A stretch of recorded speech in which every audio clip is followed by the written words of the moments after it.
యెహోషువ గ్రంథం. దయచేసి బైబిల్ ఉన్న వారందరూ చూడండి. యెహోషువ గ్రంథం 24వ అధ్యాయం 14వ వచనం. కాబట్టి మీరు యెహోవా యందు భయభక్తులు గలవారై ఆయనను నిష్కపటముగాను సత్యముగాను సేవించుసు అనే మాటలు ఇక్కడ మనం చూస్తూ ఉన్నాం. 24వ అధ్యాయంలో మొదటి వచనంలో యెహోషువ పెద్దలను పిలిచాడు, ఇశ్రాయేలు గోత్రకర్తలను పిలిచాడు, న్యాయాధిపతులను పిలిచాడు, ప్రధానులను పిలిచాడు. వారందరూ వచ్చి దేవుని సంధిన నిలిచటం మొదటి వచనంలో మనం చూస్తాం. నిలిచున్న వారికి ఏం చెప్పాడు అంటే 14వ వచనంలో, కాబట్టి మీరు యెహోవా యందు భయభక్తులు గలవారై ఉండాలి అని చెప్పాడు. మొదట యెహోవా యందు ఏం కలిగి ఉండాలి? భయభక్తులు కలిగి ఉండాలి. రెండవ మాట ఏం చెప్పాడంటే ఆయన నిష్కపటముగాను, ఎలాగంట? నిష్కపటముగా. మూడవది సత్యముగా ఆయనను సేవించాలి. ఆనాడు నది అవతల ఐగుప్తు దేశంలో మీరు వాళ్ళ దేవతలను చూశారు, అనుసరించారు. ఇప్పుడు నది దాటి వచ్చాము కాబట్టి మీరు దేవుని యందు భయభక్తులు కలిగి నిష్కపటులై సత్యమును అనుసరించి ప్రభువుని సేవించాలి. ఆ విషయాన్ని స్పష్టంగా గుర్తు చేస్తున్నాడు. కాబట్టి అలాగ మనం ప్రభువుని ఆరాధించాలి. మనము 4వ అధ్యాయం యోహాను సువార్త 24వ వచనంలో మనం చూస్తే ఆయన్ని ఆరాధించువారు ఆత్మతోనూ సత్యముతోనూ ఆరాధించాలి అని దైవ గ్రంథంలో వ్రాయబడింది. కాబట్టి ఇలాగూ మనం గమనించినట్లయితే 17వ వచనంలో కూడా మనం చూస్తే ఇదే అధ్యాయం 24:17లో ఐగుప్తు దేశమును దాసుల గృహము నుండి మనలను మన తండ్రులను రప్పించి మన కన్నుల ఎదుట గొప్ప సూచక్రియలను చేసి మనము నడిచిన మార్గములన్నిటిలో మనము వెళ్ళిన ప్రజలందరి మధ్యను మనల్ని కాపాడిన యెహోవాయే మన దేవుడు. మన దేవుడు ఎవరంట? యెహోవా. అలాగైతే ఆనాడు ఇశ్రాయేలీయులకి యెహోషువ ఈ విషయాలను గుర్తు చేస్తున్నాడు. ఐగుప్తీ దాసుల గృహములో నుండి తమది కాని దేశమందు 430 సంవత్సరాలు జీవించారు. భయంకరంగా జీవించారు. ఎంతో శ్రమపడ్డారు. మనము 3వ అధ్యాయం నిర్గమాకాండ గ్రంథం 7వ వచనంలో చూస్తే వారు కష్టపడటం, వారు బాధపడటం, వారి ఇబ్బందులలో ఉండటం మనం చూస్తూ ఉంటాం. అవన్నీ నాకు తెలుసు అని ప్రభువు చెప్తున్నాడు. అలాగైతే ఐగుప్తీ దేశమున దాసుల గృహములో నుండి మనలను, మన తండ్రులను, మన పితరులను ఏం చేశాడంట? బయటికి తీసుకొచ్చాడు, విడిపించాడు. అలాగైతే మన కన్నుల ఎదుట గొప్ప సూచక్రియలు చేయబడ్డాయి. ఏం చేయబడ్డాయి అంట? గొప్ప సూచక్రియలు. ఐగుప్తు దేశంలో కానీ, అరణ్య ప్రదేశంలో కానీ, ఎర్ర సముద్రం దాటిపోవటం కానీ, ప్రభు వారి మధ్యన నిలిచి వారిని నడిపించటం కానీ, వారికి ఆహారం లేనప్పుడు, నీరు లేనప్పుడు, మాంసము లేనప్పుడు ప్రభు ఎంతగా వారికి సహాయపడ్డాడో ఆ విషయాలన్నీ వారు దేవుడు మన కన్నుల ఎదుట గొప్ప సూచక్రియలను చేసి మనం నడుసు మార్గములన్నిటిలో మనం వెళ్ళిన ప్రజలందరి మధ్యను మనలను కాపాడిన యెహోవాయే మన దేవుడు. ఎవరంట? ప్రజలందరి మధ్య ఎక్కడెక్కడ తిరిగామో, ఏ ప్రాంతానికి వెళ్ళామో, ఎవరితో యుద్ధం చేసామో, శత్రువుల మధ్య ఉన్నామో వాళ్ళందరిలో నుంచి మనల్ని కాపాడిన దేవుడే ఎవరంట? యెహోవా. కాపాడిన యెహోవాయే మన దేవుడు అని సెలవిస్తూ చెప్తూ ఉన్నాడు. కాబట్టి ఈ విషయాలను గుర్తు చేస్తూ 13వ వచనంలో మీరు కట్టని పట్టణములను మీకు ఇచ్చి ఉన్నాను, మీరు వాటిలో నివసించుచున్నారు, మీరు నాటని ద్రాక్ష తోటలను, పండ్లను, ఒలివ తోటల పండ్లను తినుచున్నారు. ఎక్కడికొచ్చి ఏం చేస్తున్నారంట? మీరు కట్టని ఇళ్లల్లోకి వెళ్ళారు. ఏమండి? ఏ ఇళ్లల్లోకి వెళ్ళారంట? మీరు కట్టు కాని ఇళ్లల్లోకి. ఎందుకు? శత్రువులందరినీ పారదోలి వారి మధ్య గొప్ప సూచక్రియలు చేసి దేవుడు కట్టని ఇండ్లు, నాటని పొలాలు, వాటికి వచ్చే పంటను తిని మీరు తృప్తి పొందుచున్నారు. అలాగైతే ఇక్కడ మనము గుర్తు చేసుకోవాల్సినటువంటి విషయం 15వ వచనం చివరి భాగంలో అంటాడు, మీరు ఎవరిని కోరుతున్నారో కానీ నేనును నా ఇంటి వారు యెహోవాను సేవిస్తాం.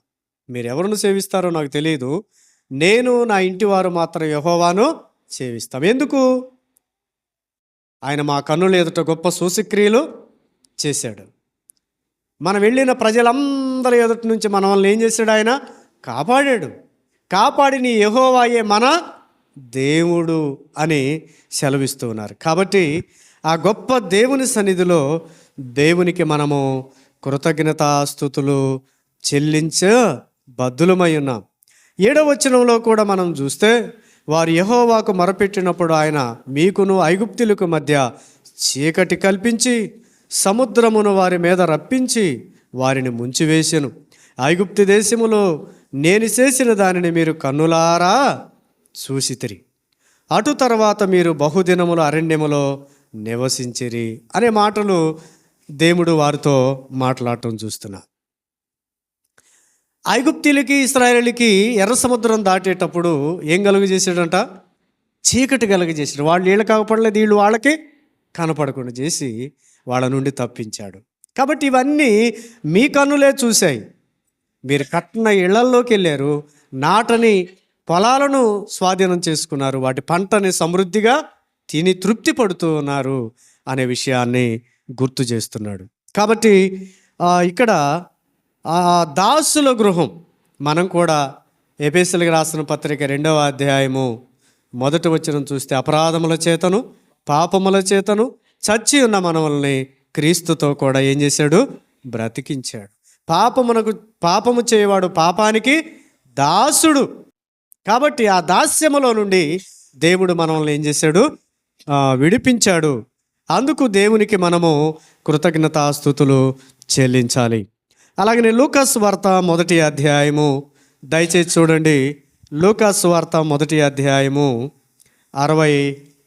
68వ వచనం దయచేసి చూడండి. లూకాసు వార్త 1వ అధ్యాయము 68వ వచనం. ప్రభువు అయిన ఇశ్రాయేలు దేవుడు స్తుతింపబడునుగాక. ఎందుకు? ఆయన చేసిన మేలన్నిటిని బట్టి దేవుడు ఏం చేయబడునుగాక? స్తుతింపబడునుగాక అని జక్కరయ్య ప్రవశిస్తున్నాడండి. జక్కరయ్య ఏం చేస్తున్నాడు? సృష్టికర్త అయినటువంటి దేవుణ్ణి గురించి తెలియజేస్తున్నాడు. ఆయన ఇశ్రాయేలు దేవుడు స్తుతించబడునుగాక. ఆయన తన ప్రజలకు దర్శనమిచ్చి వారికి విమోచన కలుగజేసెను. ఏం కలుగజేసాడంట? విమోచన అంటే విడుదల. ఆనాడు ఐగుప్తు నుంచి విడుదల, ఈనాడు మనకి పాపము నుండి విడుదల. దేని నుండి విడుదల? పాపము నుండి విడుదల. కాబట్టి ఆ విమోచన అంటే విడుదల అనే అర్థం. అంత మాత్రమే కాదు, ఆ విమోచన కలుగజేసెను. తన సేవకుడైన దావీదు వంశమందు మన కొరకు రక్షణ శృంగమును, అనగా మన శత్రువుల నుండి మనలను దేశించు వారందరి చేతి నుండి తప్పించి రక్షణ కలుగజేసెను. ఇక్కడ మనం దావీదు వంశములో ఆయన జన్మించాడు, దావీదు కుమారుడిగా పిలువబడ్డాడు. ఆయన మనకు గొప్ప రక్షణ కలుగజేశాడు. మన శత్రువుల నుండి, మనల్ని దేశించే వారిని అందరి నుండి చేతిలో నుండి తప్పించి రక్షణ కలుగజేశాడండి. చూడు ఎంత గొప్ప భాగ్యం ఇచ్చాడో. మనల్ని దేశించేవారు ఉన్నారు, శత్రువులు ఉన్నారు, వారందరి నుండి. ఆనాడు యెహోషువ గ్రంథంలో కూడా శత్రువుల చేతిలో నుండి, ప్రజలందరి చేతిలో నుంచి దేవుడు ఏం చేశాడు? ఆ దాసుల గృహంలో నుంచి విడిపించాడు. మీ కన్నులే చూశాను. ఇక్కడ జక్కరయ్య కూడా ప్రభు అయిన యేసుక్రీస్తుని గురించి తెలియజేస్తూ ఉన్నాడు. కాబట్టి ఆయన రక్షణ కలుగు చేస్తాడు అనే విషయాన్ని గుర్తు చేస్తున్నాడు. దీనిని గూర్చి ఆయన ఆది నుండి తన పరిశుద్ధ ప్రవక్తల నోట పలికించాడు. ఆయన మన పితరులను కరుణించుటకు. చూసారా? పరిశుద్ధుల ప్రవక్తల నోట ఆది నుండి ప్రభు అయిన యేసుక్రీస్తు లోకానికి వస్తాడని, ఆయన ప్రజలను విమోచిస్తాడని, రక్షకుడుగా ఉంటాడని, ఆయన కార్చిన అమూల్యమైన రక్తాల దారుల్లో మన పాపములకు విమోచన కలుగుతుంది అని, అంత మాత్రమే కాదు, ఆయన పొందిన గాయములకు మనకు స్వస్థత కలుగుతుంది అని ప్రభు అయిన యేసుక్రీస్తుని గురించి పరిశుద్ధ ప్రవక్తల నోట పలికించి ఆయన మన పితరులను కరుణించుటకును, ఆనాడు ఇశ్రాయేలీయులను దేవుడు కరుణించాడు, నేడు కూడా మనవల్ని కరుణించాడు. ఎలాగో ఈ అధ్యాయం అంతే పెట్టుకొని ఎఫెసీయులకు రాసిన పత్రిక మనం ఒకసారి గమనించినట్లయితే దైవ గ్రంథములో నుండి 5వ అధ్యాయం 8వ వచనం. ఎఫెసీయులకు రాసిన పత్రిక, మీరు పూర్వమందు చీకటయ్యుంటిరి, ఇప్పుడైతే ప్రభువునందు వెలుగై ఉన్నారు. పూర్వం ఏమై ఉన్నారంట? చీకటి, ఇప్పుడు వెలుగు, వెలిగించబడ్డాం. అంతకుముందు చీకటిలో ఉన్న ప్రజలను, మరణఛాయలో ఉన్న ప్రజలను ఆశ్చర్యకరమైనటువంటి వెలుగులోనికి, పూర్వం క్రీస్తు లేనప్పుడు, క్రీస్తుని ఎరగనప్పుడు మనమేమో చీకటి, ఇప్పుడు వెలుగునై ఉన్నాం. ప్రభువునందు. ఎవరినందంట? ప్రభువు లేకపోతే ఏమి లేదు, వెలుగు లేదు. కాబట్టి యేసుక్రీస్తు మన జీవితాలను వెలిగించాడు, మన కుటుంబాలను వెలిగించాడు. ఇప్పుడు మీరు చెప్పండి, ఎన్ని తరాలు గడిచిపోయినాయి, భూమి పుట్టి ఆకాశం పుట్టి ఎన్ని సంవత్సరాలు అయిపోయింది. ఇప్పుడు మన తరంలో ఇక్కడ మందిరం ఏర్పాటు జరగటం, సంఘం ఏర్పాటు జరగటం, అది దేవుని కృప కాదా? అవునా కాదా?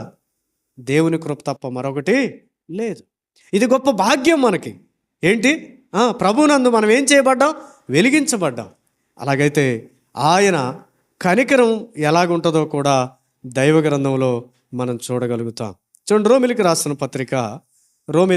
పత్రిక మన పితరులను కరుణించును అనే మాట ఇక్కడ రాయబడింది. కాబట్టి 5వ అధ్యాయం చూడండి, 5వ అధ్యాయం మనం గమనించినట్లయితే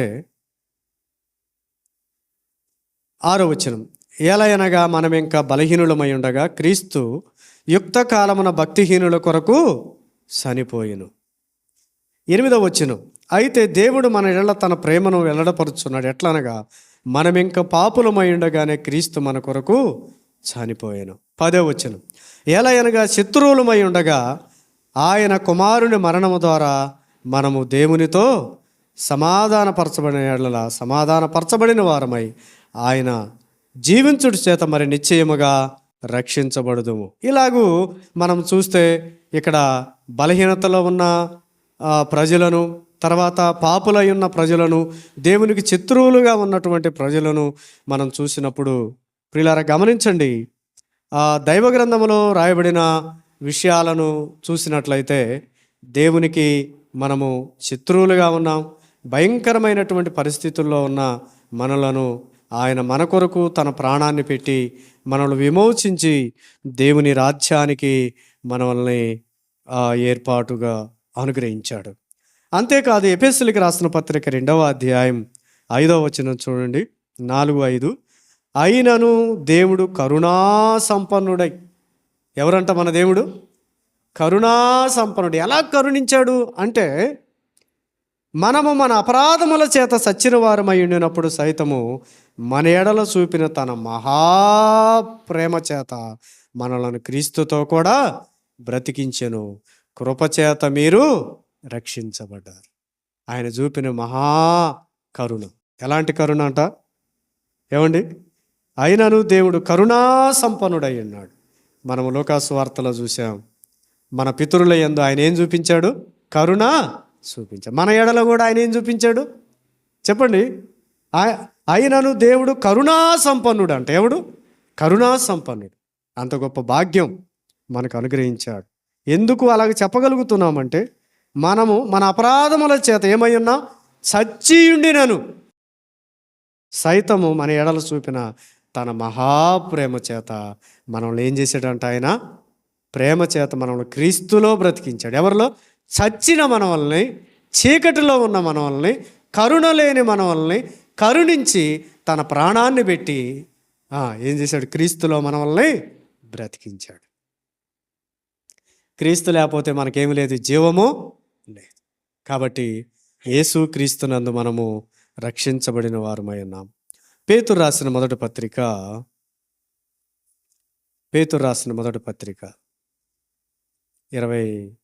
22వ అధ్యాయము 22వ వచనం. 2వ అధ్యాయం 22వ వచనం, ఆయన పాపము చేయలేదు, ఆయన నోట ఏ కపటము లేదు. ప్రభు ఏం చేయలేదంట? పాపము చేయలే. ఆయన నోట ఏ కపటము లేదు. మన నోట నోరు తెరిస్తే కదా, మన నోరు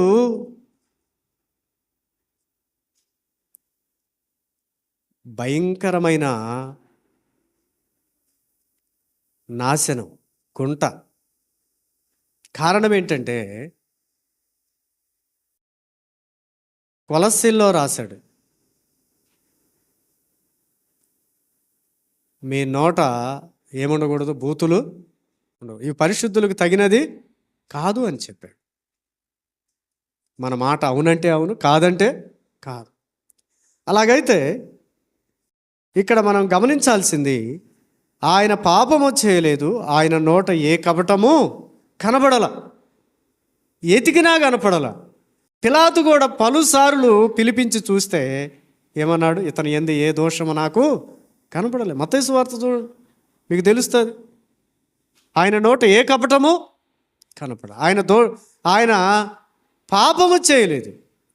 అందుకనే ఆయనని మనం చూస్తే ఎబ్రిల్కి రాసిన పత్రిక 7వ అధ్యాయం 26వ వచనంలో, ఆయన నిర్దోషి, నిష్కల్మషుడు, పాపులలో చేరక ప్రత్యేకముగా ఉన్నవాడు. పాపులలో చేరక ప్రత్యేకంగా వారి మధ్య ఉన్నాడు, తిన్నాడు, సంచరించాడు, ప్రకటించాడు, వాళ్ళల్లో చేరల. అదే దావీదు, దుష్టుల ఆలోచన చొప్పున నడవక, పాపుల మార్గమున నిలువక, అపహాసకులు కూర్చుండు చోటు కూర్చోకూడదు. మరి ఎక్కడ ఉండాలి? ఇప్పుడు యవనస్తులను కదిలేయండి, ఆడకపోవద్దు, ఏడకపోవద్దు, అజ్జేది ఇజ్జేది అంటారు ఏంది అని తల్లిదండ్రుల మీద ఉరించి చూస్తూ ఉంటారు. కానీ సృష్టికర్త అయినటువంటి దేవుడు మనలను ప్రేమించి ఆయన పరిశుద్ధుడిగా, నిర్దోషిగా, నిష్కల్మషుడిగా, పాపులలో చేరక ప్రత్యేకంగా జీవించినటువంటి ఆయన. 24వ వచనం చదివితే, మనము పాపము విషయమై చనిపోయి నీతి విషయమై జీవించినట్లు ఆయన తానే తన శరీరమును మన పాపములను మ్రాను మీద మోసుకొని. యేసుప్రభు ఎందుకు చనిపోయాడు చెప్పండి? ఇప్పుడు చదువుకున్నాగా, ఎందుకు చనిపోయాడు? పాప విషయమై చనిపోవాలి, నీతి విషయమై జీవించాలి, నీతి కొరకు జీవించాలి. ఇప్పుడు కొత్త సంవత్సరం వచ్చింది, మనం పాతోళంగా మిగిలి ఉంటే ఎట్లా? కొత్త సంవత్సరం వేడుకలన్నీ అయిపోయినాయి, మనకిది నూతన సంవత్సరంలో మొదటి వారం. కాబట్టి ఈ మొదటి వారంలో మనము ఈ ఒక్కరోజే పవిత్రంగా ఉంటే కుదరదు. మనం భూమి మీద బ్రతికినంతకాలం మన పాపమునకు ప్రాయశ్చిత్తం చేసినటువంటి దేవుడు ఆయన మ్రాను మీద మన పాపములను ఏం చేశాడు? మోసుకున్నాడు. ఆయన పొందిన గాయముల చేత మీరు ఏం చేయబడ్డారు? స్వస్థత. ఆయన గాయములు మనకేం కలిగించాయంట? పాపము నుండి విడిపించాయి. శరీర సంబంధమైన రుగ్గుమతుల నుంచి, శత్రువుల నుంచి, భయంకరమైన పరిస్థితుల నుంచి ప్రభువు మనల్ని కాపాడుతూ వస్తూ ఉన్నాడు. కాబట్టి ఆ విషయాన్ని మనం జాగ్రత్తగా గుర్తు చేసుకోవాలి. మనము పాపముల విషయమై చనిపోయి నీతి విషయమై జీవించాలి. ఇది చాలా మనము గుర్తుపెట్టుకోవాల్సింది.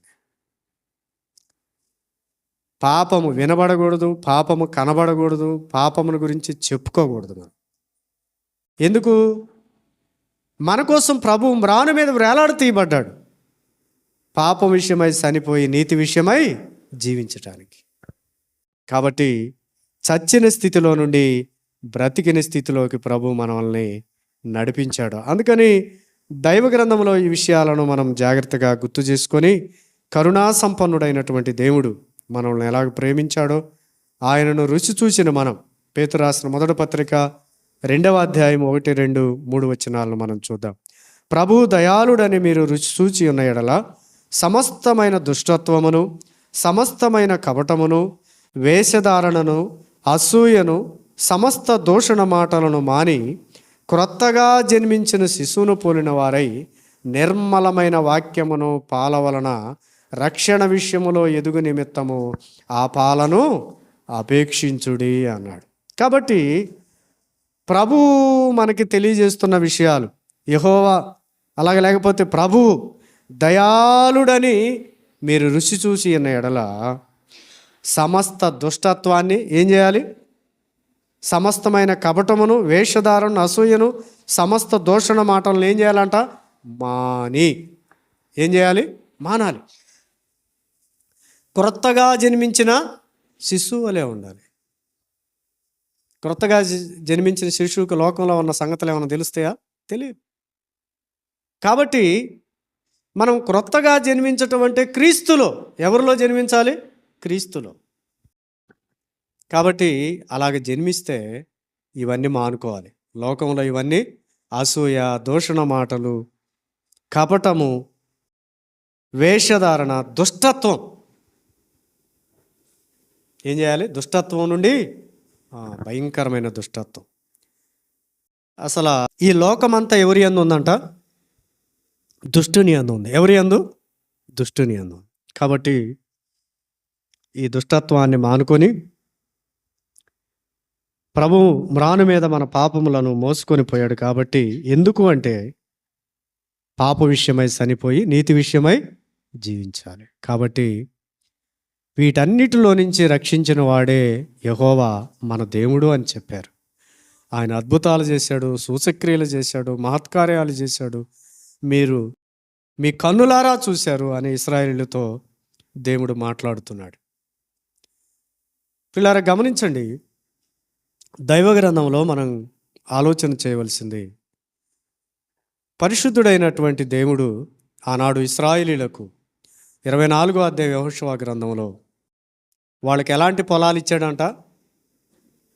నాటని పొలాలు, నాటని అవసరాలు, నాటే ఉన్నాయి. వాళ్ళు ఏం చేయాలి? పనిలే, అవి కాస్తానే ఉన్నాయి. వాళ్ళు ఇల్లు కట్టుకోవాల్సిన పనిలే, స్థలం చూసుకోవాల్సిన పనిలే.